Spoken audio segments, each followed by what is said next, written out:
Il prétend avoir été contaminé par une déclenchite aiguë à cause de son père et ne s'en est jamais remis. Merci monsieur, car résultat, aujourd'hui, votre fils est notre invité pour nous présenter sa dernière exposition. Xavier Berton, bonjour. Vous êtes venu avec Katia Imasango, bienvenue. Katia, bonjour. Vous êtes un peu celle qui nous invite à porter un autre regard sur les photos de Xavier avec votre texte. On aura l'occasion d'y revenir un peu plus tard. Alors, Les mots des murs, c'est au Centre d'Art jusqu'au 27 mars. Superbe exposition de photos en noir et blanc, ayant pour thème unique le mur. Alors, pourquoi ce thème ? Pourquoi ce thème ? Parce que le mur, ça fait partie des sujets que j'affectionne depuis que je fais de la photo. Pour deux raisons principales. Le mur, d'abord, comme matière qui vit, qui a des couches de peinture, de plâtre, qui s'abîme, qui vit, quoi, comme nous, qui incarne On va regarder quelques images, d'ailleurs, la vie. Et puis aussi par rapport à ce que le mur peut montrer, évidemment, tout ce qui est inscrit dessus, tout ce qui n'est pas dit et que le mur montre. Donc c'est ces deux dimensions qui m'ont poussé à rassembler toutes ces photos que j'ai prises depuis quelques années. Alors pourquoi est-ce que vous aimez tant photographier les traces laissées par des anonymes comme ça ? C'est plus pour les écrits ou pour le support ou... Un petit peu pour les deux. Ça paraît facile comme ça a priori de prendre des photos de mur parce qu'on se dit le mur est statique, il se laisse faire. C'est pas si vrai parce que le mur vit, le mur selon la manière qu'on a de le regarder nous dit des choses différentes. Et puis dans l'exposition, il y a souvent des gens qui apparaissent sur les photos, donc c'est pas des mises en scène, elles sont pas prévues, mais j'essaie d'intégrer autant que possible l'humain autour de ça parce que ça traite avant tout de l'humain, le mur, même si lui-même ne respire pas. Vous essayez d'imaginer qui, derrière ces écrits, qui sont les gens qui ont pu écrire ça ? Non, pas vraiment. Non, pour tout dire, pas vraiment. C'est vrai qu'entre le moment où j'ai pu prendre les photos et le moment souvent long après où je les ai regardées, ou vraiment attentivement, disons, oui, la vision est différente. Et je me pose peut-être des questions différemment. Souvent, il y a des choses qui sont racontées dans les murs, qui font référence à l'histoire. Donc ça donne un éclairage avec le recul maintenant qui peut être intéressant, mais plus particulièrement, en particulier à part Mystique, qui est une personne qui fait des pochoirs et dont il y a pas mal de photos à l'exposition. Non, j'ai pas tellement réfléchi aux gens qui avaient écrit ça. Alors, le mur, est-ce que c'est un bon support pour révéler le temps qui passe ? Pour égrener le temps qui passe. Et révéler le temps qui passe. Oui, absolument. Les murs, ils sont... Les murs anciens, les murs qui ont souffert, qui se sont abîmés, qui ont été touchés par l'homme. Oui, je trouve que ils nous ressemblent un petit peu, les murs. Ils sont un peu comme nous. Alors, ces photos, vous les avez ramenées d'où ? Vous avez voyagé beaucoup ? Alors, j'ai eu la chance, je fais un métier qui m'a permis parfois de m'arrêter quelques mois. Donc, en effet, ces photos viennent pour une grande partie d'Amérique du Sud, un petit peu d'Amérique du Nord, puis d'Europe, puis de Paris, bien sûr, où j'ai vécu pas mal d'années. Alors, comment vous faites votre choix ? Comment est-ce que vous travaillez ? Vous vous baladez, vous errez dans les rues avec votre appareil à la main et...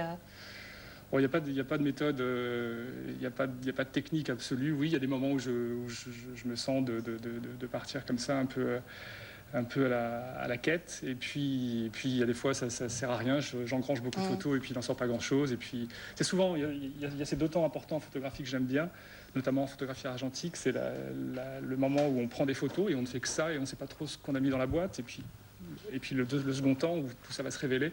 Et souvent, les espoirs qu'on pouvait avoir dans le premier temps ne sont pas forcément récompensés. Et inversement, on a parfois des très bonnes surprises. Et ça, j'aime bien ça. C'est ce rythme de la photo que j'aime bien aussi.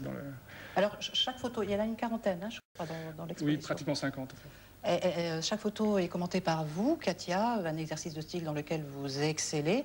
On a d'ailleurs sélectionné quelques photos pour voir si les téléspectateurs ont l'œil aussi averti que vous. Alors, je vous explique. Xavier m'a testé et j'avoue que j'ai été un peu bluffée parce que ça vous a inspiré. Alors on va regarder, on a fait un petit choix de photos. On va regarder un peu la première photo. Alors, la première photo qui s'affiche. Alors voilà, Xavier, la première fois, m'a dit, alors, qu'est-ce que cette photo vous inspire ? Il m'a dit, cherchez, et je n'ai jamais trouvé. Comment vous l'avez intitulée, cette photo ? Elle ne porte pas de titre, en fait. Quand Xavier m'a proposé d'écrire pour lui à propos de ses photos, au sujet des graffitis, c'est un sujet qui m'intéresse parce que, justement, en plus du dessin, il y a quand même pas mal de mots. Le thème principal, ça reste quand même une communication parfois fuyante ou court-circuitée carrément. Donc je trouvais intéressant d'y mettre quelques mots qui étaient les miens pour récupérer un petit peu ce manque de communication. Alors, je vais demander à la régie si on peut revoir la première photo pour que ce soit très révélateur. Sur la première photo, on la voit à l'image. Vous y avez quand même apposé quelques mots. Vous avez pensé à quoi alors? Alors en fait, quand Xavier m'a présenté cette photo, il m'a dit qu'est-ce que tu vois? Immédiatement, effectivement, il y a ce mur, cette allée sur le côté, une allée de murs, mais ce qui m'attire particulièrement, c'est les croix qui se trouvent au fond. Voilà. Donc effectivement, moi je ne vois que ces croix.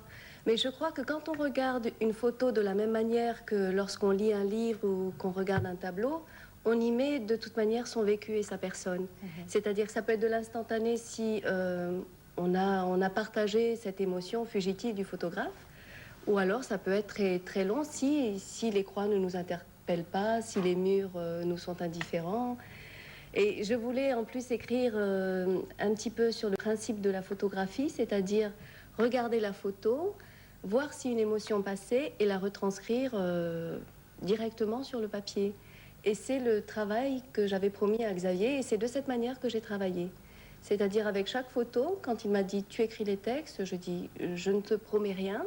Si l'émotion passe, c'est avec grand plaisir. Si elle ne passe pas, je te les rends. Et effectivement, en voyant les photos, je lui ai dit, ça va être facile.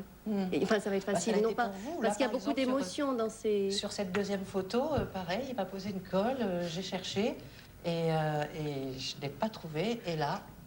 Pour moi, c'est une évidence, c'est un hocher. C'est un hocher, donc je cherche je parce qu'il y a dans les graffitis une recherche identitaire évidente. C'est-à-dire que celui qui appose sur le mur ces mots ou ces dessins est à la recherche d'une communication d'un interlocuteur qu'il ne trouve pas, que ce soit politique, que ce soit amoureux, que ce soit amical. C'est toujours cet interlocuteur qu'on ne trouve pas.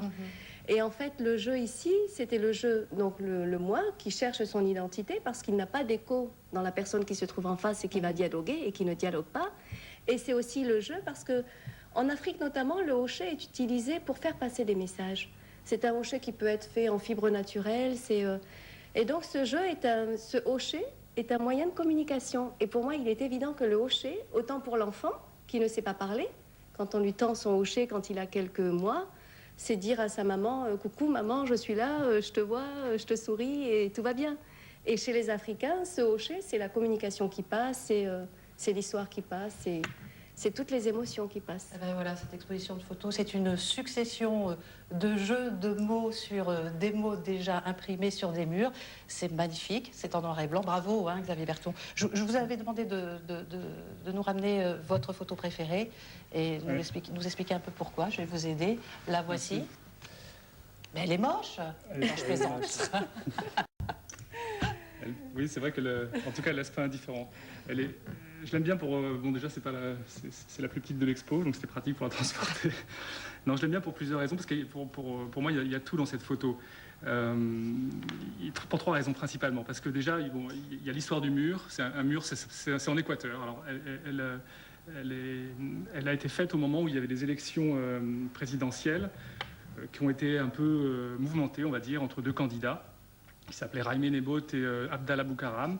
Et en fait, le texte qui est affiché sur le... Alors, la rue qu'on voit à l'écran, c'est la rue Simon Bolivar. Donc, on va la déplacer légèrement parce qu'on ne nous entend pas super bien. Pardon. Allez-y. Donc, je disais, la rue, c'est la rue Simon Bolivar, donc, qui est une rue qui a été... qui est assez symbolique, je dirais, en Amérique du Sud, évidemment. C'est une personnalité importante. Et donc, ni Nebot ni Abdallah, c'était les deux candidats à l'élection présidentielle qui n'ont pas fait l'unanimité. C'était des élections très mouvementées. Ils étaient beaucoup de coups bas avec des mises en scène un peu particulières. Il y en a un qui s'est même déguisé en Batman pour plaire aux électeurs. Enfin, c'était une élection dense. Et donc, c'est cette réaction où la personne qui a écrit a marqué ni Nebot ni Abdallah organisons la révolution. Donc voilà, ce texte qui raconte un peu l'histoire sur un mur qui lui-même a une histoire qu'on voit. Enfin, cette photo est dans l'exposition. Cette photo est dans l'exposition. Et puis il y a une dernière raison pour laquelle je l'aime bien, c'est que c'est un petit clin d'œil au numérique, à la technique numérique, dans le sens où moi je fais que de l'argentique et pour cette photo j'ai eu besoin en fait de coller, de fusionner deux photos d'origine, enfin de 24-36 que j'ai mis ensemble. Et ça, sur le numérique, j'aurais pas pu. Alors, je suis pas un fan du numérique, mais c'est vrai que j'en reconnais les intérêts. Ça donne un excellent résultat. Merci beaucoup Xavier, merci beaucoup Katia d'être venu nous parler de cette superbe exposition qui, je vous le rappelle, se poursuit jusqu'au 27 mars prochain au Centre d'Art. Allez-y, vraiment. On se retrouve demain, même heure, même antenne. Excellent appétit si vous êtes à table. À demain. Au revoir.